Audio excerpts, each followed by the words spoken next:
এবার দেখো এপিটিটি করতে দুটো রিয়েজেন্ট লাগবে। একটা হচ্ছে যেরকম পিটির ক্ষেত্রে লিকুইড প্লাস্টিক, আর এপিটিটির ক্ষেত্রে এপিটিটি রিয়েজেন্ট বলতে পারো তোমার যদি মনে না থাকে। আর যদি রিয়েজেন্টের নাম মনে রাখতে চাও তাহলে লিকুইসিলিন ই। কি নাম? লিকুইসিলিন ই। পিটিতে কি লাগছে? Liquid plastic. আর এপিটিটিতে কি? লিকুইসিলিন ই। আর আরেকটা লাগবে ক্যালসিয়াম ক্লোরাইড। এপিটিটি রিয়েজেন্ট আর ক্যালসিয়াম ক্লোরাইড। এবার তোমাকে যদি বলে এপিটিটি রিয়েজেন্টের নাম কি? লিকুইসিলিন ই। আর পিটি রিয়েজেন্টের নাম কি? Liquid plastic. ঠিক আছে, এবার কি করতে হবে? একটা test tube, fresh test tube নেবে, 50 microlitre plasma, 50 microlitre APTT reagent দিয়ে ভালো করে মিক্স করে 5 মিনিট ইনকিউবেটরে রাখবে। 5 মিনিট বাদে 50 মাইক্রোলিটার ক্যালসিয়াম ক্লোরাইড তুলে ওর মধ্যে দেবে আর স্টপওয়াচ স্টার্ট করবে। দেখতে হবে কতক্ষণে জমছে। তাহলে করি।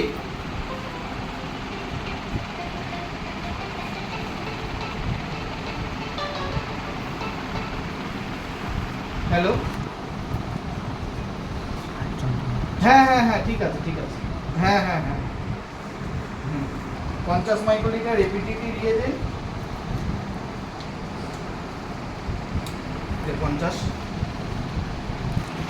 50 মাইক্রোলিটার। যখন কম রিয়েজেন্ট দেবে সবসময় টেস্ট টিউব হাতে তুলে এইভাবে দেবে। ঠিক আছে, 50 মাইক্রোলিটার এপিটিটি রিয়েজেন্ট দিলাম। হ্যাঁ, আর কি দেবো এখন? 50 মাইক্রোলিটার প্লাজমা, যেটা টেস্ট করব। টিপ সবসময় এখানে কাজ করছি বলে চেঞ্জ করছি না, টিপ সবসময় চেঞ্জ করে নেবে। দিয়ে মিক্স করে ইনকিউবেটরে 5 মিনিট রেখে দাও। তুমি রাখো দেবজ্যোতি। এবার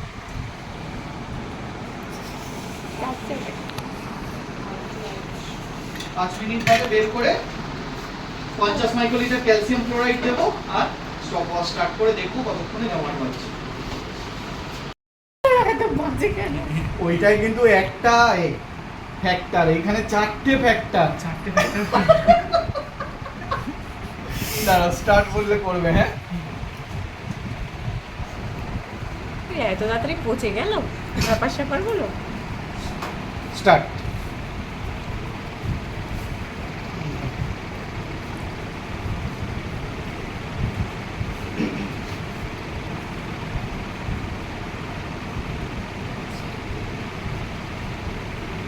হচ্ছে